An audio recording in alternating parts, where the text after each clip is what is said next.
Ever wonder how a seedling can sprout in the midst of a desert, defying the scorching sun and parched soil? Well, it's not magic, but a marvelous testament to the resilience of nature. Welcome to the world of arid regions, places where rainfall is as scarce as a snowflake in the Sahara, yet life, in its tenacious way, finds a foothold.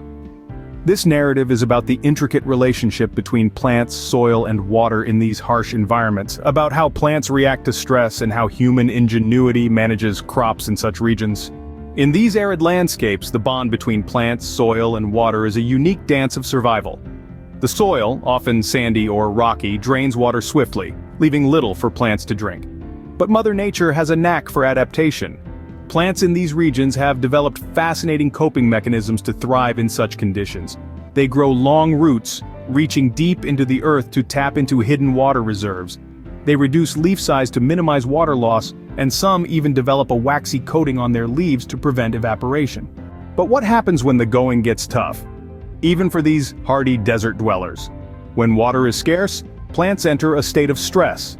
They close their stomata, tiny openings on their leaves, to reduce water loss. They kickstart their production of stress hormones, which help them slow down growth and focus on survival. Some plants even change their leaf orientation to avoid the harsh sunlight. It's a bit like putting up an umbrella on a sunny day.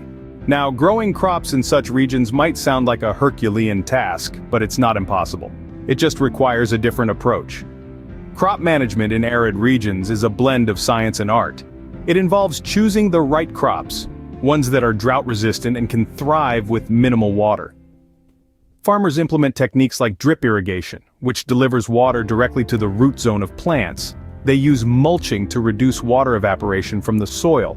And in a beautiful blend of modern technology and ancient wisdom, they study weather patterns and soil conditions to optimize water use. So what's the takeaway from this journey into arid regions? It's a story of resilience and adaptation, of nature's ability to survive against the odds. It's about the delicate balance between plants, soil, and water, and how understanding this balance can help us grow food even in the harshest of conditions. It's about how plants react to stress, not by giving up, but by adapting and conserving. And it's about how we, as cultivators, can learn from these hardy desert dwellers, applying their survival strategies to our crop management. Thank you for joining us on this enlightening journey. Remember, even in the driest desert, there is life, growth, and the promise of a green sprout pushing through the parched soil. Until next time, keep exploring, keep learning, and keep marveling at the wonders of nature.